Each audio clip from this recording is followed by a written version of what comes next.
What is a theory, you might ask? A theory is a carefully thought-out explanation for observations of the natural world that has been constructed using a scientific method, and which brings together many facts and hypotheses. Did you know theories come in many shapes and sizes? Conspiracy, behavioral, psychological, evolutionary, grand, and the theory of life itself, and many more.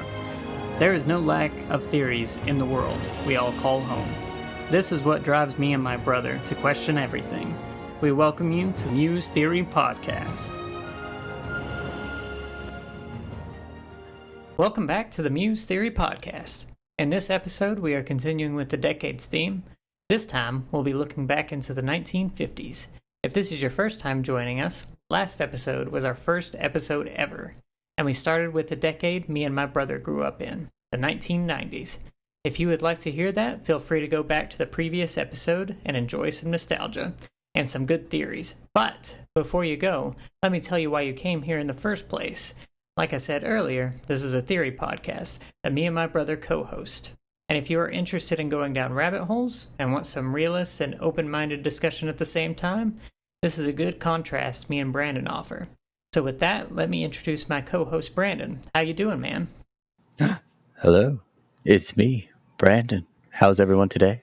What's up, Zach? Doing good, man. What do you got going on in your life right now?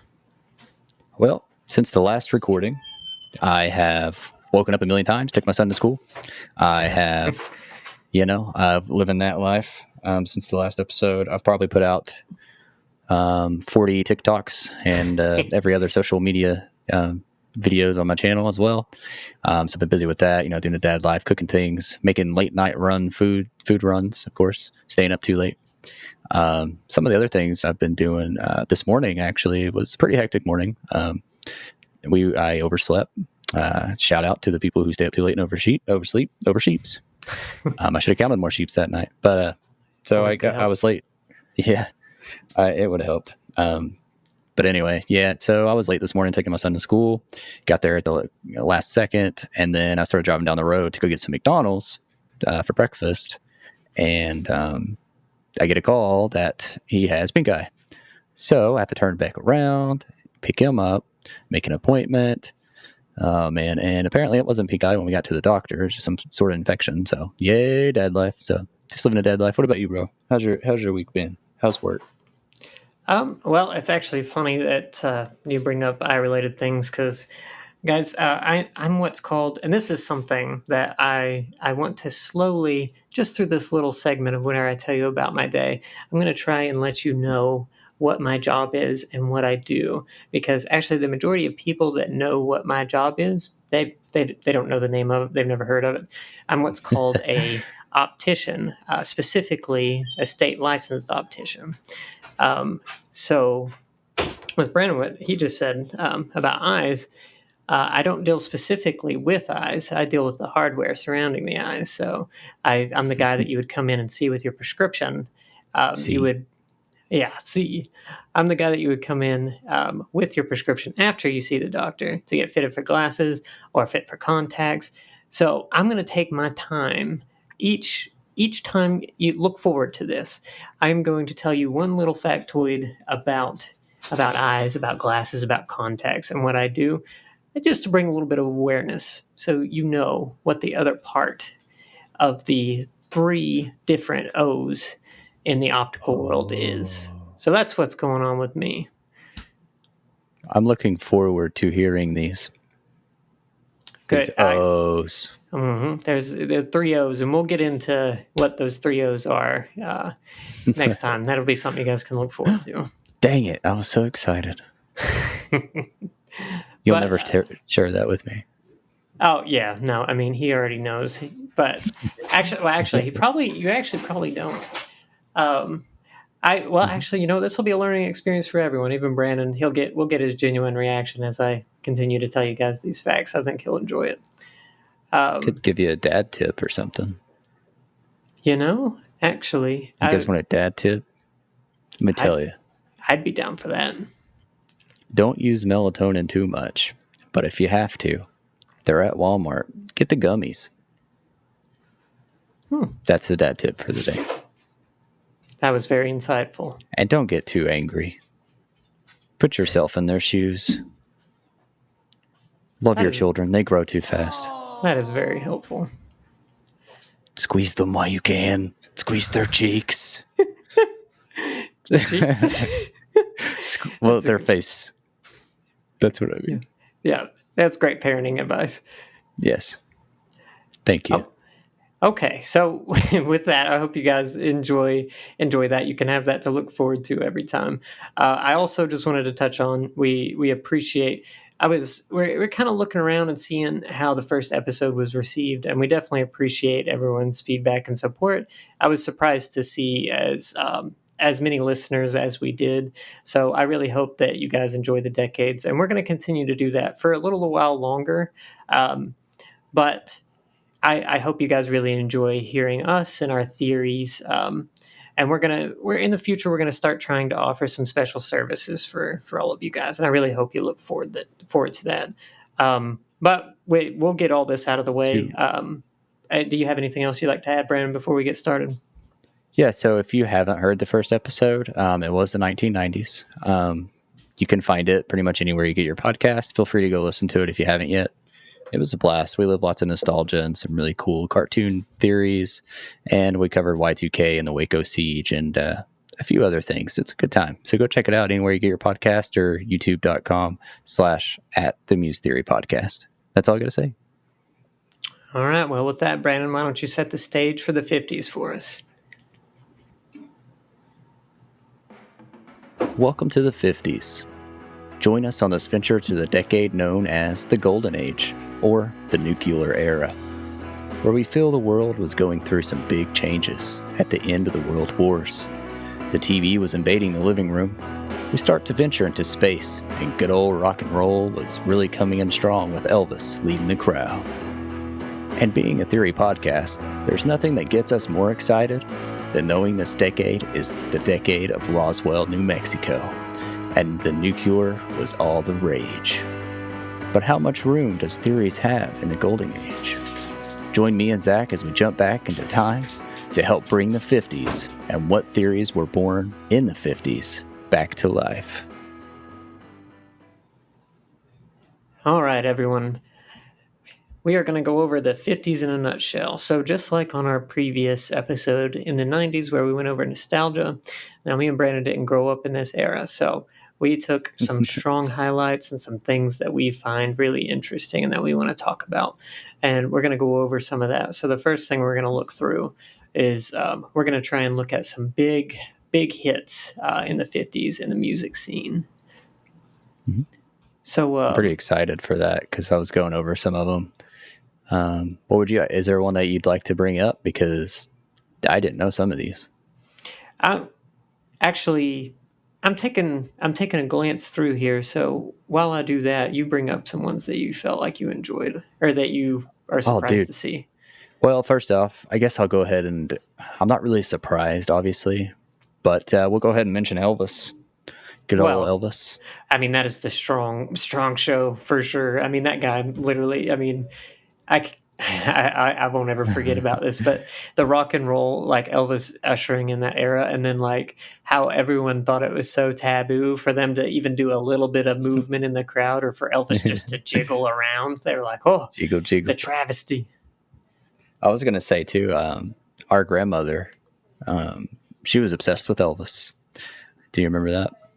Elvis was her man, just like many other women out there. And I would have been his man too. He's a pretty awesome dude. Then he definitely had a big attachment to Elvis. Yeah. So if there's any listeners that are, around in the 50s, hell yeah. Welcome. Yeah. Hope you're still rocking. That exactly. Speaking of another person that was strong with Elvis and even performed with him, and they were on to the same crowd, but Johnny Cash, that is a guy that even I still enjoy to listen to this day. I love so many of his songs. Like, of course, everyone does, but like Ring of Fire, I Walk the Line, like everything like that. What? The Tutti Frutti. Oh, bro, I was listening to it. Tutti Frutti. I was gonna say I saw Tutti Frutti and I was like, what is that? That should be our catchphrase. Oh, Looking Great to the Balls of Muse. Fire? Great Balls of Fire was on here too. That was in the 50s. Oh, Great Balls of Fire. You know that song? Oh, really? Yeah. Yeah. What else we got? Oh, I see it. That's Jerry Lee Lewis. Oh, rock. Yeah. Okay. Rock Around the Clock. Okay. Wow, man. They said 50s had a lot. Yeah, dude. It was like an awesome era of music. What, nothing else to do. Well, I mean, yeah, there wasn't. Yeah, definitely entertainment wise, anything that was audio based was extremely strong.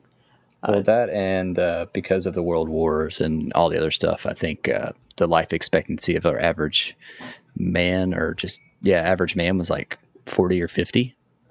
So they were really spiritual back then too. It's crazy how much life expectancy has changed since then. Mm-hmm. But back to music. Yeah, well, I was gonna say, I think let's shake, rattle, and roll. Nice. Oh yeah, Frank Sinatra was in that era too. Oh man. Okay. Come fly with me. Yeah.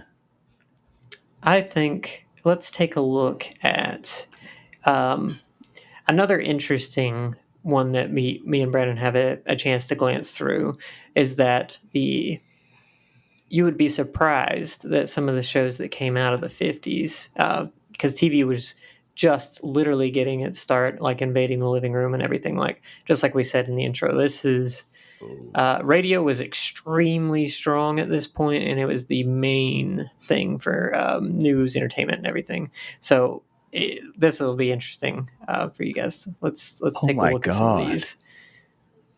Look at all of these. I know. I just look at these and I think of Dad. Like these are like all dad shows. I'm gonna mention. We'll do 3 at a time. We'll kind of shoot them out there real fast. Do a rapid pace. I'm gonna choose 3, and we'll see if you're gonna choose the same 3 or not. Okay, that's fair. All right. Definitely. First off, yeah, go ahead. No, sorry. I was gonna say definitely the 3 at the top. I feel like they'd be too easy. So you go ahead. All right. The first one I was going to point out is Superman Adventures. So we got the Adventures of Superman. That's pretty cool. It says the Man of Steel fights crime to help with his friends at the Daily Planet. You got George Reeves, Noel Neal, Jack Larson, and John Hamilton. So those are some big people. And then I've got, I'll leave a couple for you that you might choose. I'm pretty sure the Honeymooners. All right, I think I kind of remember that. It's like a bus driver dude. And I don't want to choose all the good ones for you. Lassie, of course. Good old Lassie. So those are some crazy ones I didn't even think about being in the 50s. Mm-hmm. And what do you think? So I had the same reaction when I saw Lassie, man, because I just know I look at that and I just think like mom's movie, or that's just I know how much she loved Lassie. Do you care if I'm gonna tell you something real fast? Yeah, sure. About Lassie, because it ties into what we talk about. I think I heard recently that when do you remember when I think Lassie's supposed to come and say, "Hey, there's a little boy in a well." That is where that came from, isn't it? Apparently, that's a Mandela effect, and the conspiracy where people misremember or a different timeline thing. They said that he doesn't say that or something. That didn't happen. I can't remember the exact details, but I'll look it up while you list a couple more there.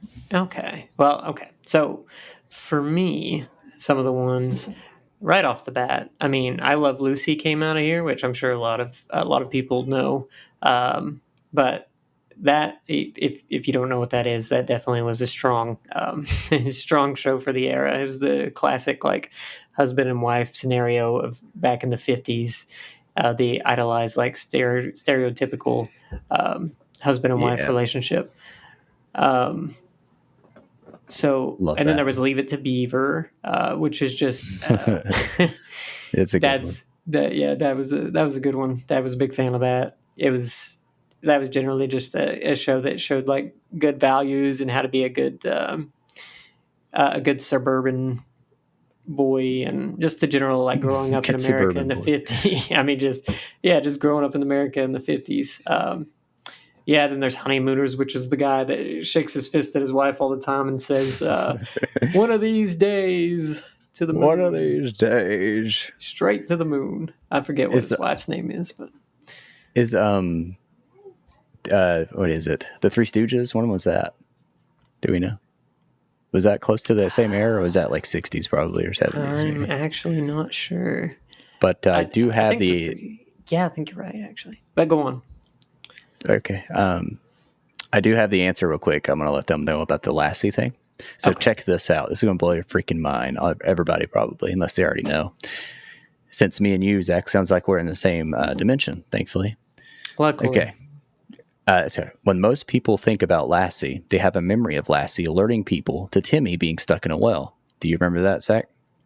Yes, I remember that vividly. Okay.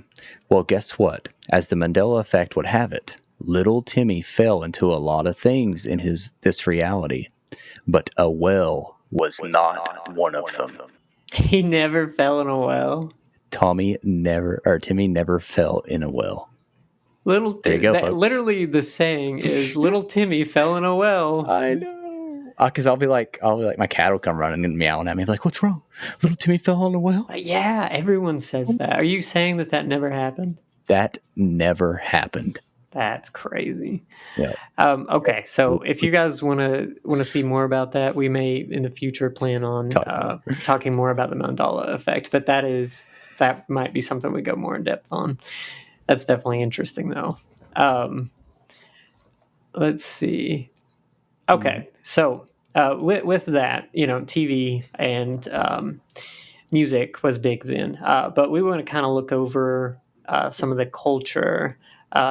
culture, media, world topics of the time, social aspects, just other things that in general kind of sum up the 50s for you, and kind of we're essentially what we do every time with these episodes is we're trying to get you in the mood and let you feel like you're in that time era. So, one that I remember whenever I was making this is when I think of the 50s, I think of like Greasers and like The Outsiders. Oh man, that movie I had to watch it in school. That book was good. I actually read that book. Now, I was going to say everyone in school should have read that book. What is Greaser? What comes to mind to you, Brandon, whenever you hear Greaser? Hair gel. Well, grease. No. Yeah. Hair gel, or what's the Dapper? Is it Dapper?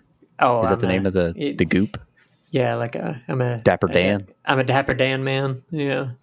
Fallout, the game series. So kind of that cool atmosphere, just the atmosphere around it. Like mine's like more dark, I would assume. But Dapper Dan, getting slicked back, people with toothpicks in their mouth, leather jackets. Yup.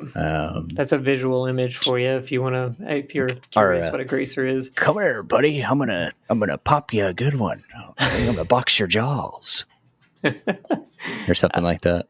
Yeah. Let's tango, buddy. Yeah, let's tango. I don't know why I do that voice, but yeah. See, well, I mean that's kind of like I think that kind of that voice came out of the 50s and stuff. I don't know. I think a lot of people started like doing that. That's a scary word to say. I don't want to say that. Yeah, mafia. Hush, they're gonna get us. So another thing that kind of came along with that was like, I've envisioned in the 50s like classic cars, and the one thing about classic cars then, of course they were beautiful and they looked like arrows, ships, and stuff, but chrome was the thing. Was it? Everything was chrome. Even ovens had chrome on them. Oh, that's true. Everything had that futuristic old design. Yeah, it was such a cool design. Yeah, it was like futuristic but old at the same time. It was like retro future. So cool. Is there anything you remember? Sorry. You're good. I was just gonna say, nothing. I was just looking over, and apparently Catcher in the Rye was released in the 50s. Ooh, 1951. kind of controversial or books that have kind of shown up in schools a lot. Some stuff that that's you pretty much covered it all, except I think cars were really interesting with like the weird shapes, which goes along with the past or the retro future thing, like the way that they were all dome shaped and try to look like airplanes because everybody was flying. Like that was the new big thing was being in the air and stuff. So everybody was trying to look like that. All the jets and shaped cars and crazy concept cars like that looked insane. Yeah. Like Jetson style. Yeah, and I mean, like drive-in theaters were huge too. That was like where they got a lot of their start, and that was because it was such a car culture. Drive-in theaters came along with that, so you can just kind of envision like that was a general everyday. Yeah, because the first thing that comes to mind for drive-in theaters for me is like scary movies, and I really wish I've never got to go to one. That's something we need to do one day. Hopefully, it comes around full circle. Or I don't know if they still have them anywhere in the U.S., but that would be something I would definitely like to see. Romance was a big one too. I think like falling in love just seemed so much nicer, and like everybody was out. There's no phones or anything, so you just got to spend all this time with each other. That was the time to date, man. It's beautiful. That would have. I agree. That was genuine. Sweet little dates, and taking them out to the park and like having milkshakes and French fries. It sounds so sweet. But sounds like a really crazy, fun time. The cars are really cool though. I forgot to think about those. The Volkswagen Beetle. Oh, it was the most affordable. Yeah, Volkswagen Beetle, most affordable. The Corvette, of course, is the sports car that actually debuted in the 50s, which is really neat. Oh, that's cool. Mm-hmm. And to move on to some other aspects that will really kind of help you sink this in is, once again, just like you're listening now on a podcast, radio was literally these people's main source to get news, entertainment, performances. Yep. This is where literally the lists, like top whatever, anything, that literally started around this time. That was developing. They literally, in this time period, were switching from AM to FM for higher quality. And it's like, it's just like the early form of podcasting. I mean, it's really cool. Brandon, is there anything on there? Is there anything that particularly you want to bring up to let people know that you found interesting from the 50s? I would say going along where the shows are talking about, the radio shows. Let's see. I don't know if we're going to cover this later, but the World of Worlds, are we covering that later? That crazy? Yes, we are going to talk a little bit about that. You guys get ready for that one. That's just something that comes to mind for me. Crazy event. We'll talk about it later. Keep listening. Yeah. No, that's going to be a great one. Just like we talked about, TV was definitely getting its start. Now, and anybody who's really into comic books, this was interesting because this was a strong time for comic books fighting censorship. So there was a lot of strict guidelines from a specific authority, the Comic Code Authority, that were really just like in video games and stuff like that. In the later time, they were fighting to kind of figure out where the maturity line is for youth reading these things, stuff like that. So that's really interesting. I'm sure it was a big ball field of like crazy uncensored adult themes and stuff back then too, like before they started censoring it out. That's true. I mean, you gotta think about that. That was kind of a open minefield for that kind of thing. There was censorship I don't feel like was really. I mean, still, you got to remember, 50s was a time where people didn't. You were very reserved. You did not fall out of line. You couldn't do anything that was taboo, and pretty much everything was taboo other than just being a generic suburban family.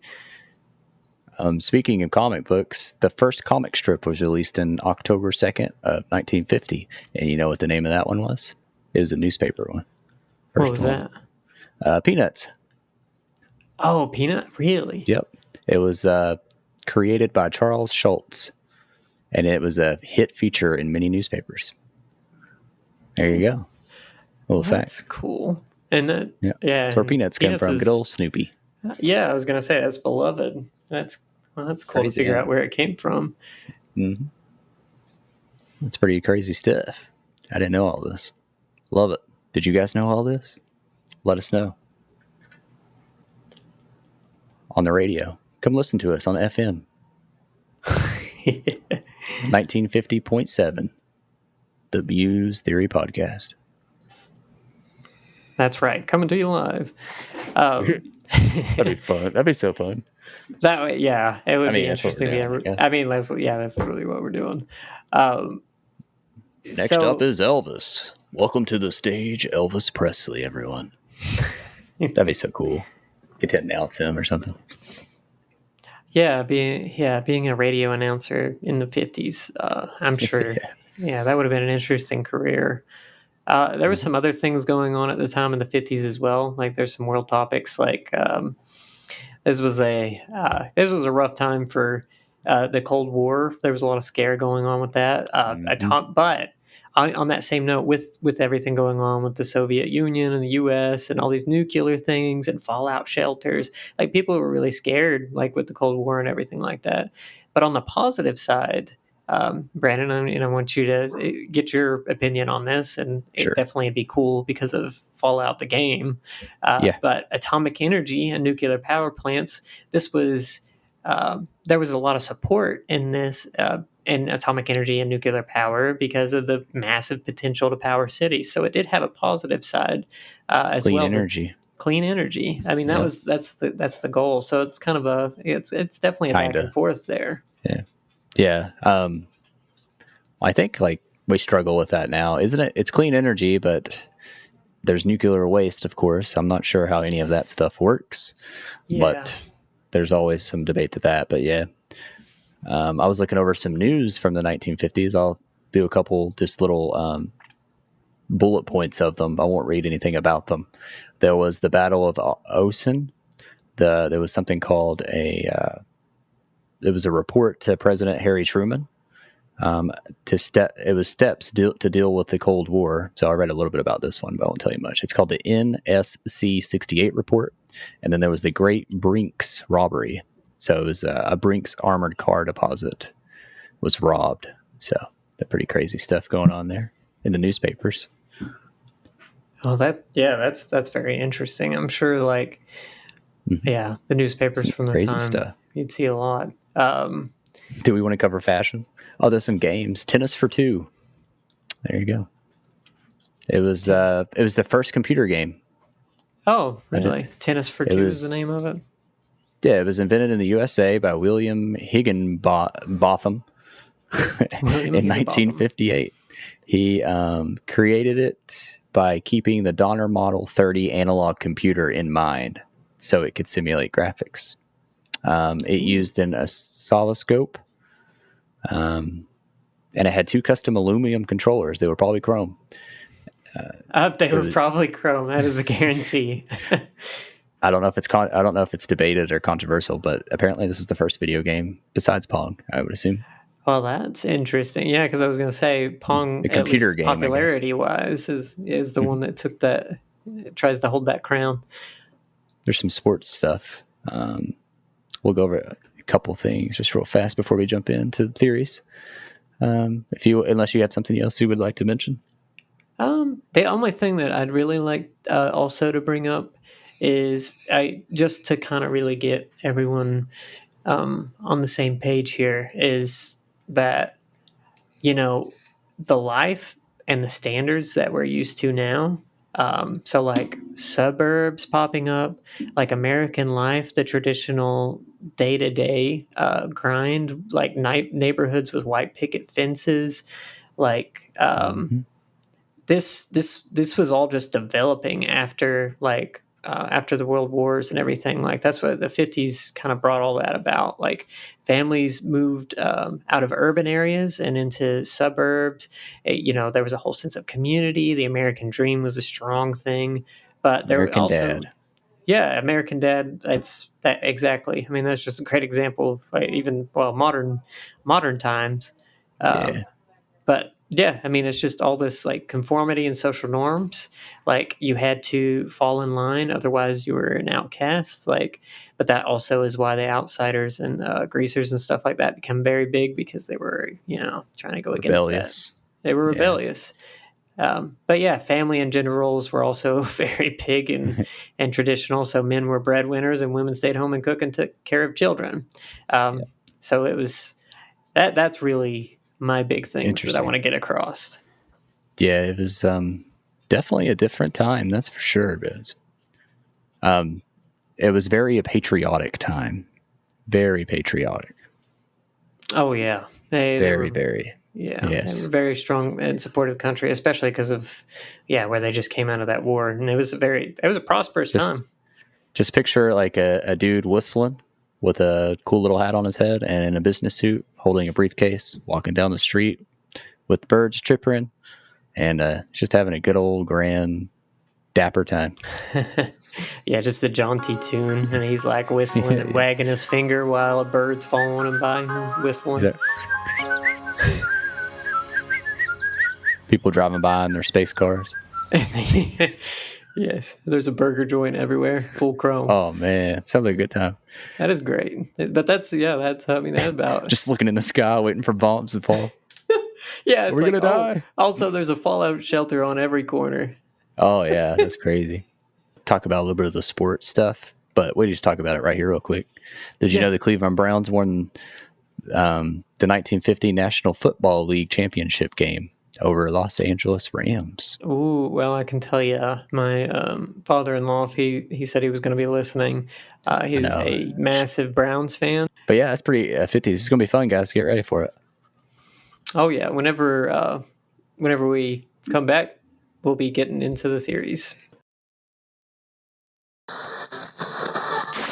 Hello and welcome back to another broadcast here from the 1950s. Gather around the radio with your favorite pet. We have some very special theories coming up today. Tune in for Theories Time, 50s edition. Nuclear and atomic energy. The 1950s marked a period of intense exploration and development of nuclear and atomic energy. The use of atomic energy for peaceful purposes gained momentum, with an emphasis on electricity generation. Nuclear power plants were constructed, heralding the promise of abundant and clean energy. The Atoms for Peace program, proposed by President Eisenhower, aimed to promote international cooperation in utilizing atomic energy for peaceful applications.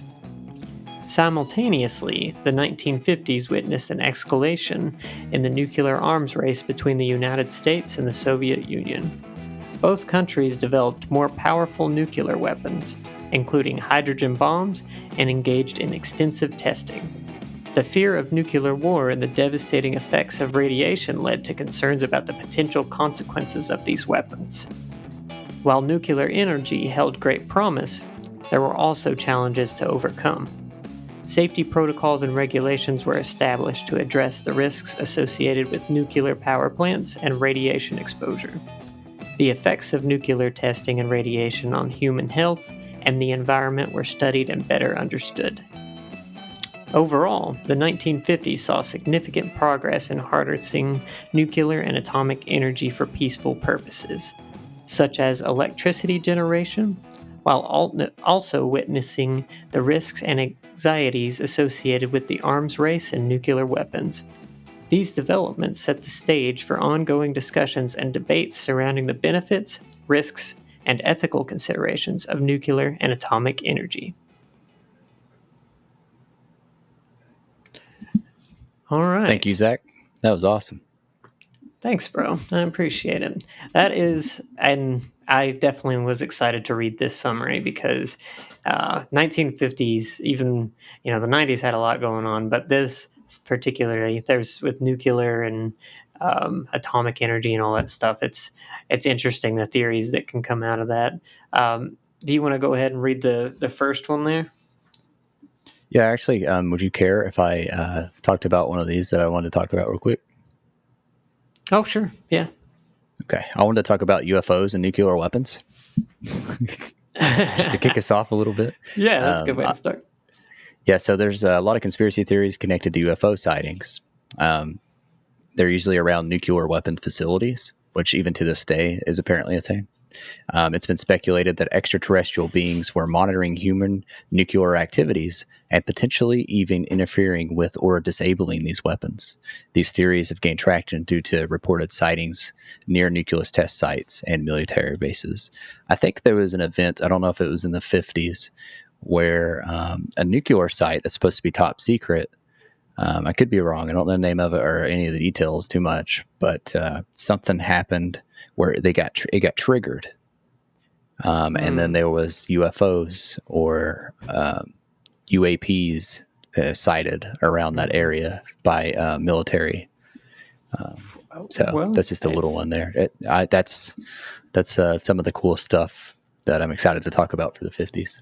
Yeah, if I had to interject So, there for that, I would sure. say that there, with that and UFO and nuclear weapons, there's always this interesting prospect that comes up that because we showed that we had discovered that potential, that UFOs started showing up around those nuclear sites, and just Yep. seeing how we're doing and to see if we're, Going to if kill we're ourselves. yeah, to see how developed we are. It's like just like studying us. Just always studying us. It seems like, you know, given the fact, okay, I'm not saying 100% there's aliens, which I think in the numbers game, it's almost impossible to say that there isn't just from numbers Oh, alone. from universal standpoint, like it's just Yeah, astonishing when your mind can't comprehend. but like if they are, I mean, they're like, oh man, they're finally getting to the point where they are hitting this nuclear era. And some people say the aliens or extraterrestrials are trying to stop us from destroying ourselves. And then just a snippet of a theory is that we are the aliens from the future. So that's a crazy theory all in itself. Oh, that's interesting. Yeah, I That's like something. alien stuff. I like that stuff. So that's just something I really wanted to talk about, and I appreciate you letting me talking about it. Yeah, absolutely. I think Mm-hmm. that is something that easily can come back up as a topic regardless. Aliens, I feel like, will show up a few times. It's aliens. It's aliens. So another one here, and this kind of these are reaching more towards the conspiracy side of things, but I found this one really interesting. This is the hollow Earth theory. Oh my god. So essentially, it was that the Earth is hollow and contained a secret underground civilization. So they essentially thought that the reason that nuclear tests were occurring were attempts to break through the Earth's crust and uncover this hidden world that's right beneath our feet. Oh, that's like shoot, Doctor Who has an episode about that. There's that reptilian race Oh, that is lives there's underground. an underground? Yeah.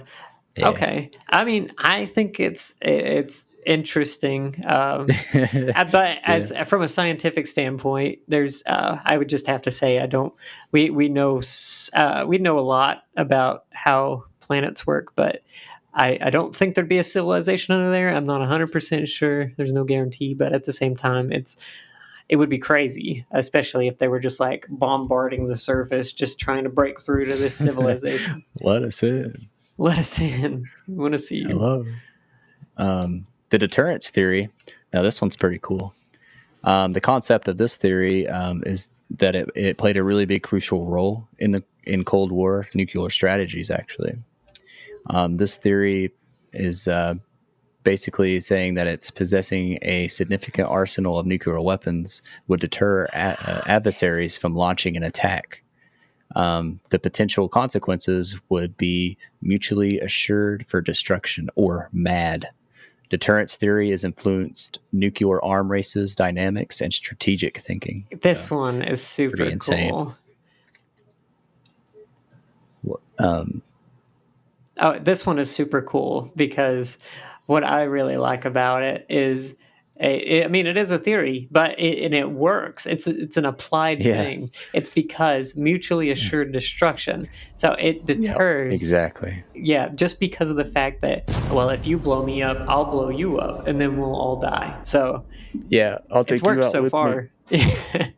Because one of them, just one, I think they're powerful enough just to blow us over like 100 times over or something like that. Oh yeah, I mean, it's definitely overkill. Yeah. What about you? Got anything else? You want to talk about the flat Earth? No, just kidding. No, no. Actually, I think we'll go ahead and move on from there. All right. The Roswell incident. In the summer of 1947, there was a rancher named Mac Brazil discovered debris scattered across his property located in outside Roswell, New Mexico. The debris were initially reported as a flying disc or a flying saucer in the local newspaper. This sparkled widespread speculation and curiosity about the possibility of extraterrestrial visitation. The U.S. military became involved and issued a statement claiming that the debris were just that from a weather balloon, specifically a top-secret project known as Project Mogul, which aimed to detect sound waves generated by Soviet nuclear tests. The military asserted that the debris were not of extraterrestrial origin. However, conspiracy theorists and speculation persists over the years, suggesting that the government's explanation was a cover-up. Some theories propose that the crash involved the wreckage of the extraterrestrial spacecraft and the recovery of alien bodies. These theories gained popularity and widespread attention in the 1980s and have continued to captivate public interest. The Roswell incident remains one of the most famous and controversial UFO-related topics and events in history, despite subsequent investigations and official statements supporting the weather balloon explanation. It continues to generate debate and speculation among those who believe that there is more than the incident that was officially disclosed.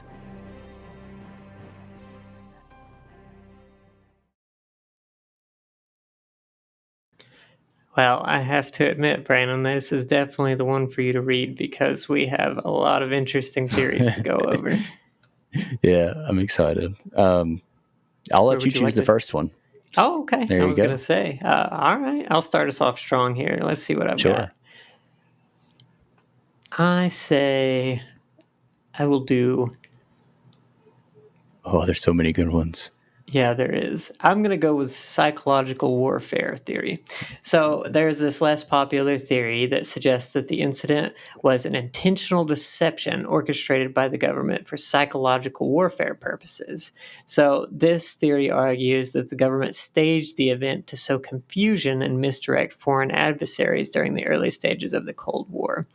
So that's interesting, especially around the Cold War time. It was like I could see chess. I could see them playing a game of chess on a national level like that. Just saying that they have now like gathered the remains of a alien spaceship and they have that technology and trying to scare opposing countries.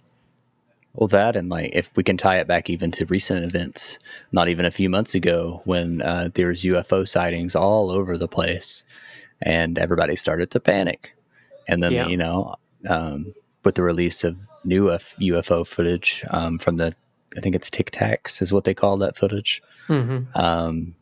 I think, and then it had that. A lot of them. I think there was one that crashed, and then they said it was a weather balloon again from China. Oh yes, yeah. And I think I don't know if it was another similar type of thing that they tried to do again, or to distract us from something. But that's pretty crazy stuff. It still goes on today, I think.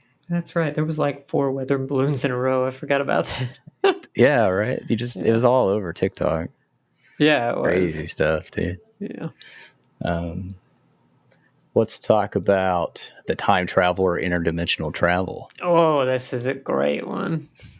This is a fringy theory that proposes that the crash of Roswell involved time travelers. Hey, that's what I was talking about earlier. Yeah, I know.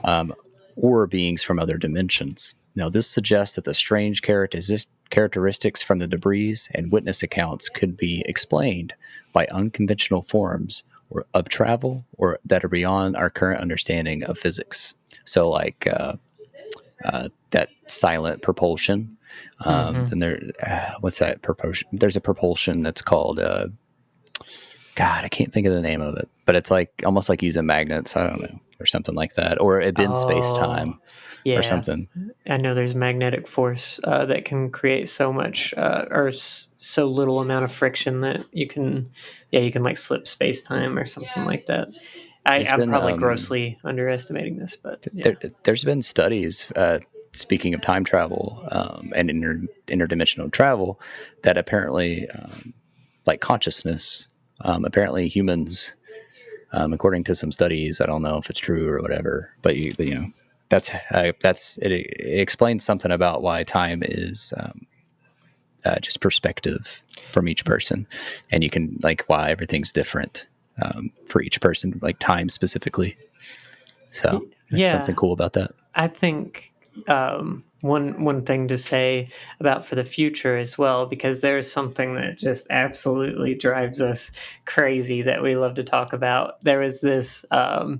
It's about time travelers, but there's this thing about like guys who just randomly ended up Oh saying that they just yeah. dropped in the world, and they were actually from like a different time period, and they try to say they have like a different weird looking like ID and all this other stuff, and but really past that, one of the things that we want to make even potentially a future episode on would be about those time traveler guys that show up in pictures and stuff like that, and they look so out of place, and just that theory that there's these time travelers that drop in from time to time. I think those are crazy. Or like that one specific dude with that Hmm. what looked to be like a camera around his neck, and he's wearing like modern looking clothes. And then there was another picture of a woman who looked like she was holding a cell phone way back around this time period. But I think it was debunked, but I'm not sure. Yeah, well, that's definitely something we can look into. Yeah, this is something that can take up episodes. Yeah, there's something that deserves a little more time. Might do Um, a whole theme yeah, or something. yeah, a whole themed episode, exactly. Whatever you guys would like to see on stuff like that. If we bring up ones that are like, "Oof, I'd like to hear more about that," that's definitely stuff we want to hear. For So another sure. theory about Roswell, and I think this is a great one uh, to reach towards the cover up of alien technology. So, essentially, this is it contends that while the crash may not have involved extraterrestrial beings, it did involve highly advanced technology not of terrestrial origin. According to this view, the government covered up the incident to protect classified advancement and prevent public panic, which is not something out of the way that Mm-hmm. they would do. They would do testing and then they'd be like, "Oh crap! Like somebody saw it, and we've been working on something, and we don't want anyone to know what that is, or to against other countries, especially at this point in Yeah. time." Let their So, enemies know. Because if you think about the timeline from this era and how fast technology seemed to just shoot up, like after this mhm. time period, it really makes you think that maybe, quite possibly, that they found alien technology. It's very possible, but that's just a theory. That's just the theory there. Oh, just a quick snippet. I was looking at pictures the other day because I really want to go to Roswell and just hit up Oh, I'd love to. the city, the little cities around there, and the cool attractions. Hmm. There's a Roswell McDonald's that's shaped like a UFO that I really like to go check out. McDonald's, really? Yeah, Oh, that'd be so great. that'd be cool. Let's see, what else could we talk about here? Another thing I'd like to talk about is just like basically this theory suggests that there was a secret experimental aircraft Hmm. proposed that the Roswell incident involved the crash of a classic experimental aircraft developed by the U.S. military or other government agencies. These theories insist that the government deliberately obscured the true nature of the crash to maintain secrecy surrounding the advanced aviation technologies. So you got like what are those? Was it the Black Hawk or something? Oh yeah, there was Just that was crazy, proven dude. that the Black Hawk thing like that, which was just absurdly like so advanced, but it was seen multiple times, and then it finally got confirmed that that's what it actually was just a newer type of aviation technology. Would that be Area 51 kind of crossing over there where they're testing that out around that time. I'd say that touch for sure. Probably. Very cool. Yeah. Some good stuff. Yeah, wonderful theories for sure. Yeah, Roswell was great. Radio in the 50s. In the 1950s, radio was a dominant medium that brought stories, music, and information into the homes of millions of people. It provided a connection to the world beyond and served as a source of comfort and entertainment.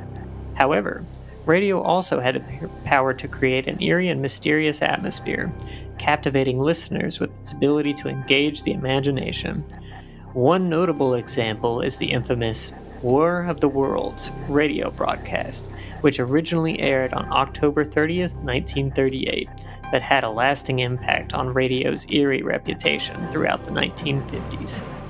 This dramatized an adaptation of H.G. Wells' science fiction novel depicted an alien invasion, presented in a news bulletin format. Some listeners, unaware that it was a fictional broadcast, panicked, believed that the events described were real. This incident highlighted the power of radio to blur the lines between reality and fiction, creating a sense of unease and fear. In addition to fictional broadcasts, radio programs in the 1950s embraced suspense, horror, and supernatural themes. Shows like Suspense, Lights Out, and Inner Sanctum Mysteries featured stories of murder, ghostly encounters, and psychological thrillers. The use of sound effects, music, and skilled storytelling combined to create a chilling auditory experience that shivers down the spines of listeners. Furthermore, radio was a medium that allowed for the exploration of the unknown, the supernatural, and the paranormal phenomena.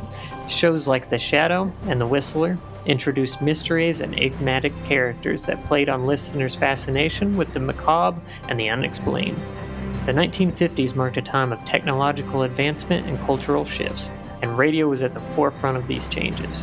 It entertained, informed, and connected communities, but it also had the power to evoke a sense of unease and mystery. The eerie side of radio in the 1950s tapped into people's fascination with the unknown, providing a thrilling and sometimes unsettling escape from everyday life. Dang, man. Yeah, I was looking over a little bit there about the War of the Worlds, and here's a quote from Wells himself. Okay. If I had planned to wreck my career, he told several people at the time, I couldn't have gone about it better. End quote. Well, I mean, that's fair. I was gonna say, World of Worlds, man, that is the goat of that time period. Mm-hmm. It had everyone, like, that was the biggest troll I've ever seen. Like, everyone was convinced. I thought that was great.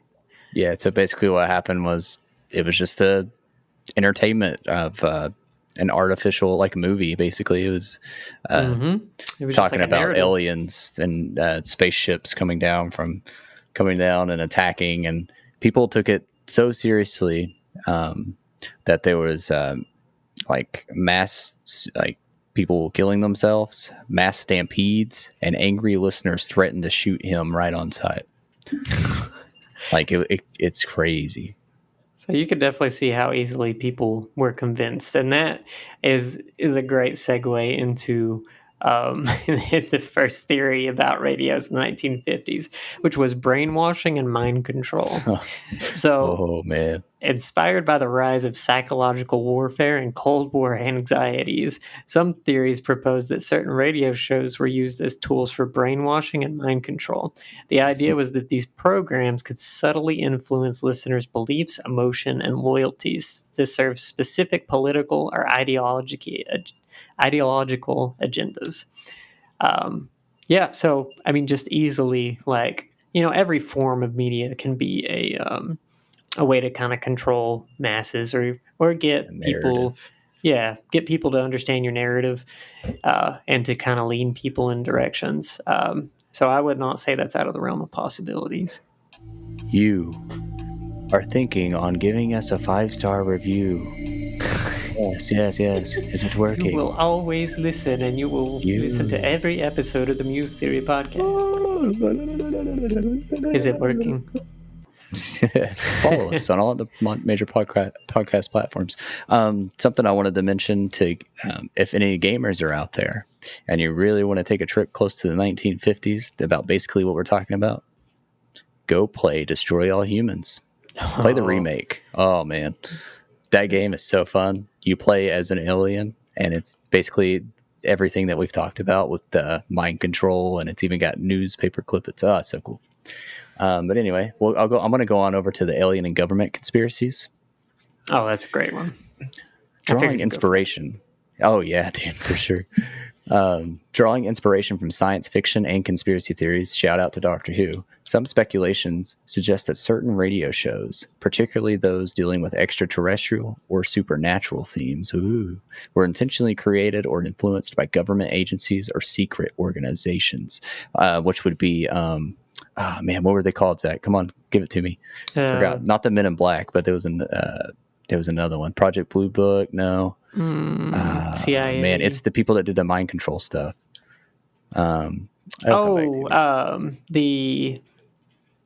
It's a big one. I don't know why. Men in Black. I forgot them. No, I said not Men in Black. It's similar. Yeah, basically, I guess. Yeah. The aim was to prepare the public for future disclosure of alien existence, apparently, or to conceal the truth about the actual encounters with the extraterrestrial beings. So basically, they didn't want to tell you. They'd flash you. They flash you, just like the Men in Black. And then on top of that, yeah, they, like you said, they were kind of like slowly letting them accept like alien life is a thing.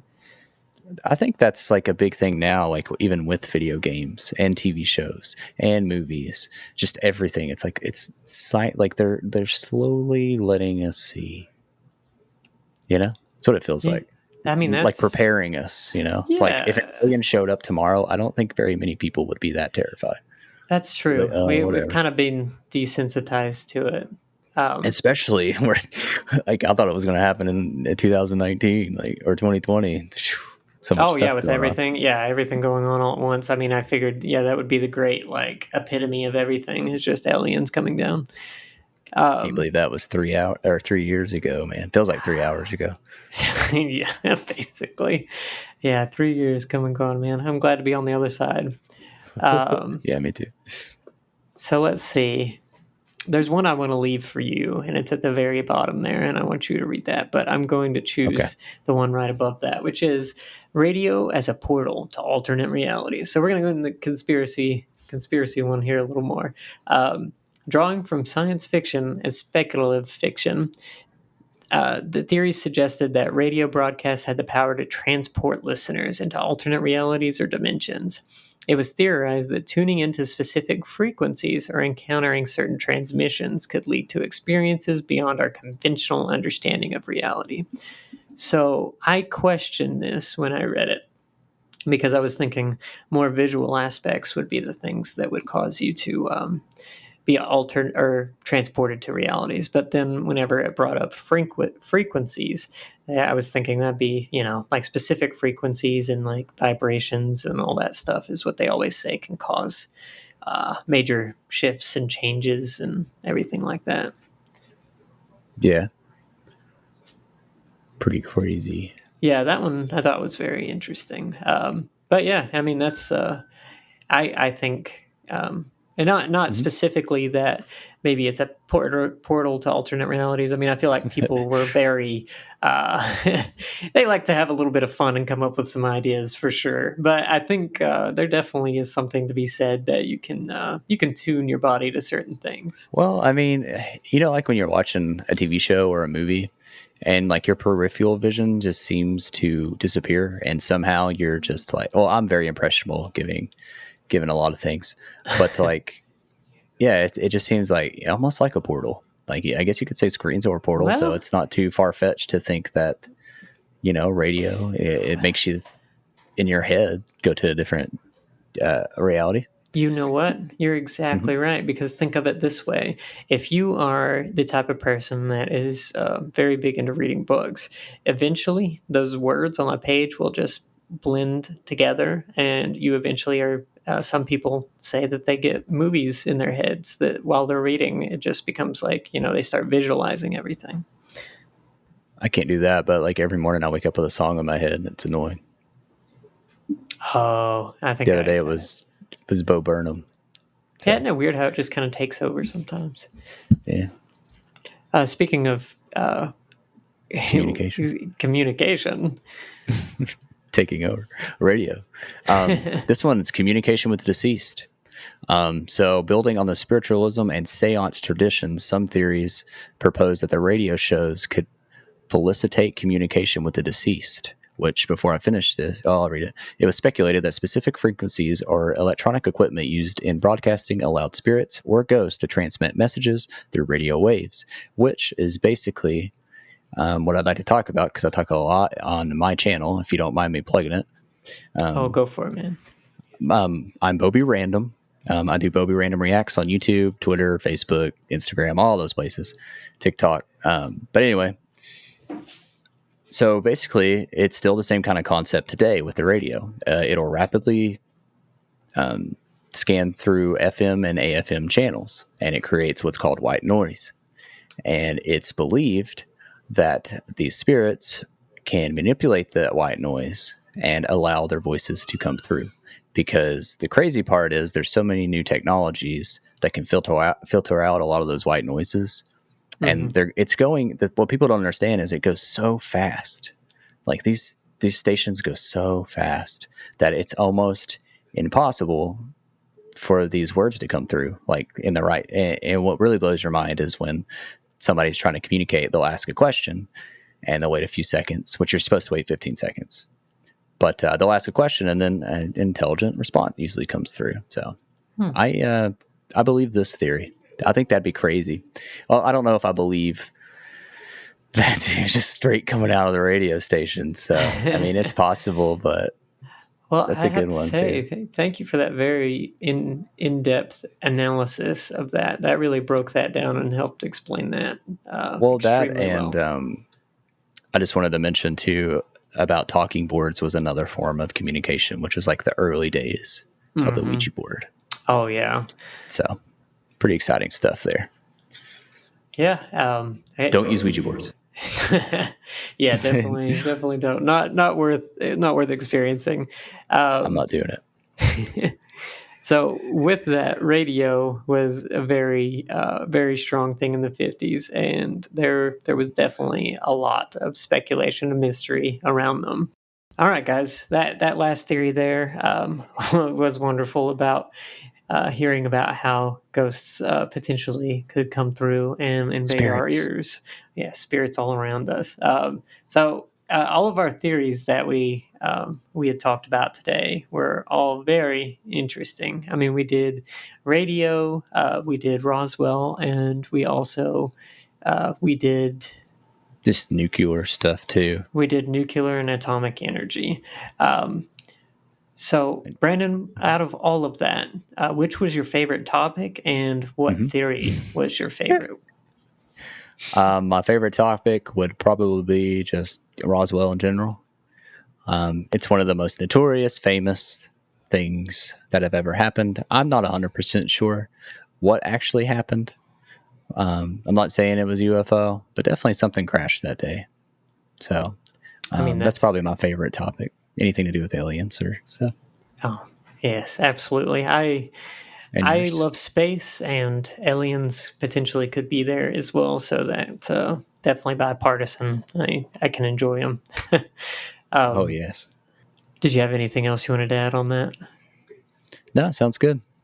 Okay. Well, so actually for me, probably my favorite topic was nuclear and atomic energy. Not just because of Fallout, the game, and I definitely love that, but I just absolutely love because science is something I thoroughly enjoy, but atomic and nuclear energy and just the ability of being able to harness on such like a molecular level like that and just potentially create the best energy resource that we could ever have. Like if they crack that, we're 100% golden. Like we can power so much.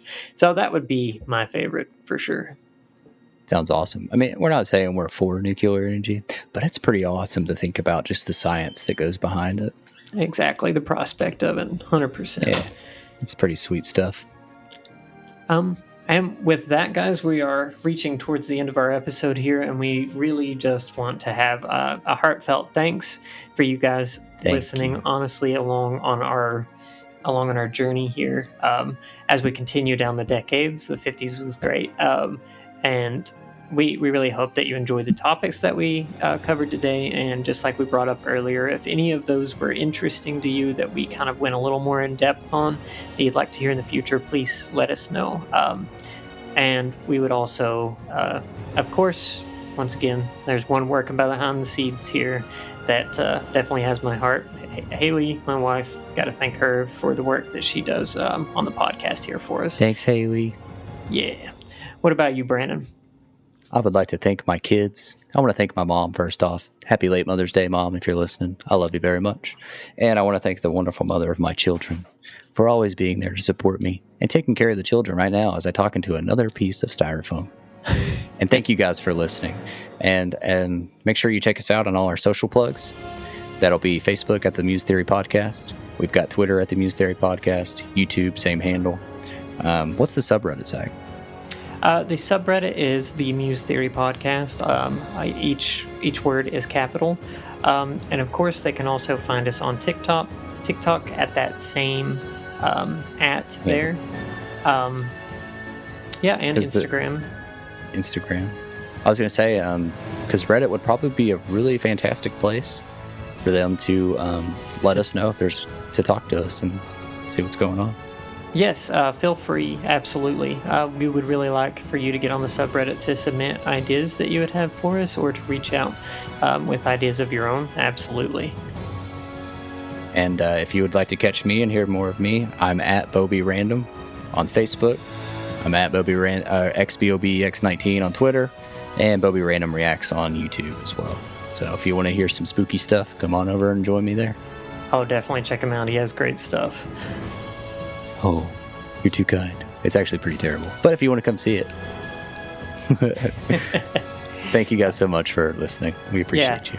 Thank you guys so much. We'll see you later. Thanks for joining us on the Muse Theory Podcast. We hope you have enjoyed our musings. Please join us next week when we will discuss our theories on the 1970s. We leave you with this.